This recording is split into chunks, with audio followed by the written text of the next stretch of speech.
Yo, what's poppin' Kigali Rwanda, nizere ko umeze neza aho uherereye hose. Nitwa Mwizerwa Olivier cyangwa se Nkubihinda wa kabiri. Yo, Nkubihinda wa kabiri. Twageze muri cya gihe cyo kubaza ibibazo bigiye bitandukanye. Ubu nagiriye amahirwe yo guhura n'umuraperi mwiza cyane. Salamu Musa. Nizere ko umeze neza. Ndaho ndashima Imana bro. What's your name? King Boy Cubase Ngoma ijana. Yeah, birarenze bro. Awasi musaza. King Boy Ngoma ijana. Cubase. Yeah.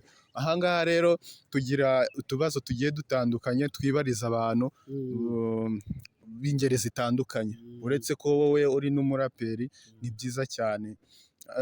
Iyo umuntu avuze ngo umuziki nyarwanda, ni iki nkawe ubwawe ubona kibura kugira ngo uboostinge ugere ku rwego rw'abakora umuziki wa Tanzania, uretse kuba uri umuraperi? Masi urebye umuziki nyarwanda wari iprovince bya Tari. Ukurikije mu myaka yashize, umuziki wagiye wivarwa mu ngeri zose tu.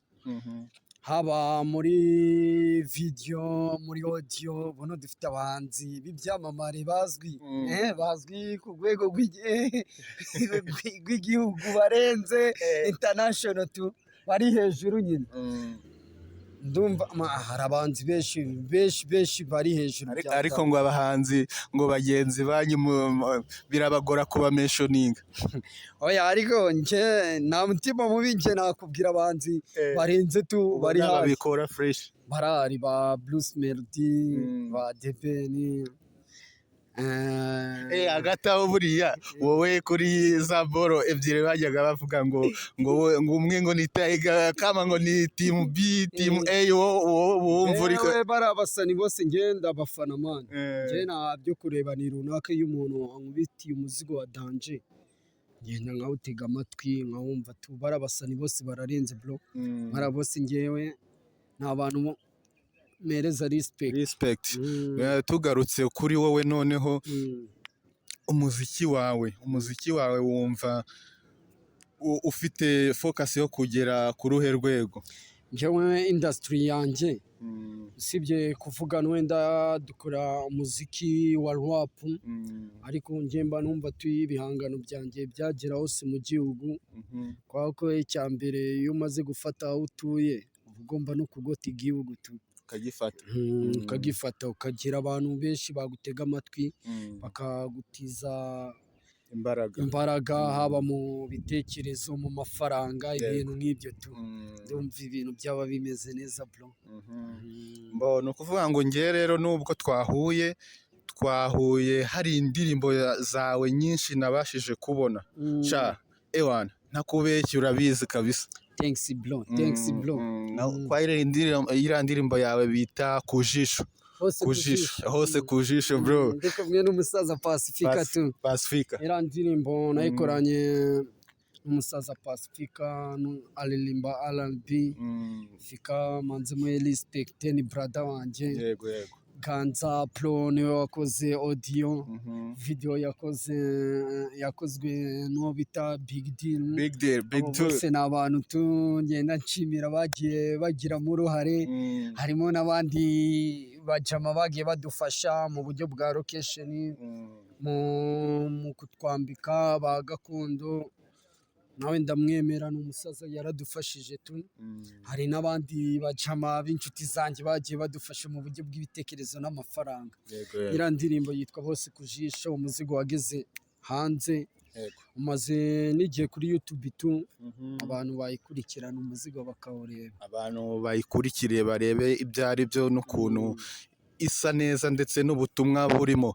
Noneho ubu ngubu muri make nakubaza ngo umuziki wawe, uvuga ngo indi uteganya kongera gushira hanze, yo tuyitega iki? Nje buno mfite imizigo myinshi, narangije gukora EP, nuko nari nagira igihe runaka nzayisorera hanze. Mfite gospel, mfite rap, mfite iz'urukundo, mfite mbese ibyiciro byose nagiye mbikora. Mfite EP nzabahereza wenda ibihe bikunze bitewe n'uburyo umuntu yagiye apanga ibintu kugira bigende neza, akazi umuntu agakore neza kurusha ibyo umuntu aba yarakoze mbere. Nshobora kuyibahereza nko mu kwa 12 cyangwa uriya mwaka, bitewe man umuziki ni amafaranga tu, bitewe uburyo ubushobozi bwagiye buboneka impande zitandukanye. none buriya njyewe kuri aka kanya sibyo nshaka kugutungura nk'umuntu ukora hip hop nziza kabisa kandi ifite n'imbaraga, wumva muri vasi zawe uba wavuzemo ibintu bifite ikaramu itsitse.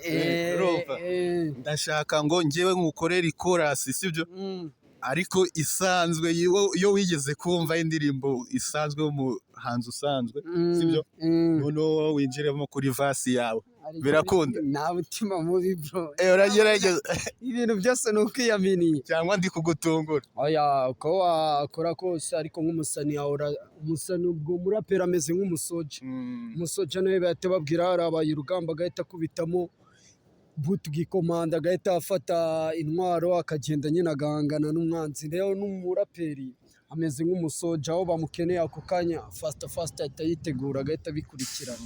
Yaba ari nta mutima mubi, yaba kuri flow reka umvika inyanza bongeza rap igarutse ku meza. Iyi rap ifite ireme n'ubuhanga ku muhanda, tera ijisho kuri bose, reka dufate isoko siratiza nagicuka bigize inyoza. Yemwe abarushye n'abaremerewe harubahoja ijisho saba abana b'abantu, Mungu witangiye benshi udukiza ikiboko, waratuzaho iyo turinda n'uburoka, agatara karatwakira udukiza n'iyi femba. Mama yambujije gusamara by'iki gihe, gukunda byacitse ukavuga watwitse, warakozeje zino kuri nkomeza roho, ni hasi hejuru agatinze kabyara igeno. Bihira bake gukora igifu na cyuya, biba bibujijwe kunyereza imari ya leta, gucuka rumira hamasu yacu simitako, tuzimye icyo rap yanjye igere muri sena, muri rusange nkatira abakorera ku jisho, tuvuga byose n'irondo givanze n'ibisampo, uburiganya no kwiyamamaza mu matora. King boy noneho tugeze hahandi hangeho nari nkubwiye ngiye kuguhereza ikintu gisa naho ari exam sibyo, quiz kabisa. Noneho ngiye gushiraho aka R&B kanje sibyo, kumuhanzi usanzwe cyangwa nawe urubanzi. Umuhanzi ahubwo ngewe nuko nyine ako kantu numva kaba keza kurushaho, kugira ngo nudukurikira utureba abashe gutandukanya King Boy wabona ubu ngubu n'uwo yabonye ahashize, cyangwa se n'uko ubonye bwa mbere, abashe kugira image akuramo. Nje nta mutima mubi bro, nje ready naribi. Sawa, ngiye gukora indirimbo bita nta wundi y'Umutare Gaby sibyo, Suizi y'urukundo right. Twagiye ritayari y'urukundo nari bitu, nubwo nari nakora indirimbo y'urukundo nari ndagerageza bro, ndagerageza nubwo nari nakora y'urukundo ariko nagerageza tu. Nuko wari umbwiye ngo mu ndirimbo zufite ugiye kuzashira hanze n'iz'urukundo zizazamo nzaba matunguye nyine, ni ka surprise. None nawe wisunzana mu rukundo fast gutaga rero utarabitugezamo twumva, uri kumva se agaseke kanjye wala udatumije nk'ufundo. Nukore kuri za zindi wandi wareba ko indi topic reba ko indi topic kuri za zindi wanditse ntukoreho. Wese umuraperi wavuye yuko aba ameze nk'umusirikare, ni umusoja ariko nta mutima mubi bro. Twagiye se right. Ni wowe kara ko mu mara yanjye, ni wowe kagufa ko mu magufa yanjye, ni wowe kara ko mu mara yanjye, ni wowe kagufa ko mu magufa yanjye, ni wowe ni wowe ni wowe ni wowe ro. Mbere na mbere ngo umuntu mfatiye umubebi murabuka mubona neza mera ibi bintu ngo byari bikaze kubona icyana nawe ukakibwira, niyo mpamvu bro wallahi nanjye ntabwo nzi kuririmba, nagerageje ibintu by'urukundo mw'abantu mwe ntabwo ari ibyanjye, sibyo yuko ndi kubyiga tu right. Ni iby'urukundo. Noneho ntago ndafata ku ndirimbo yawe. Twagiye. nta mutima mubi bro. Umva icyo njye nawe dutandukaniyeho,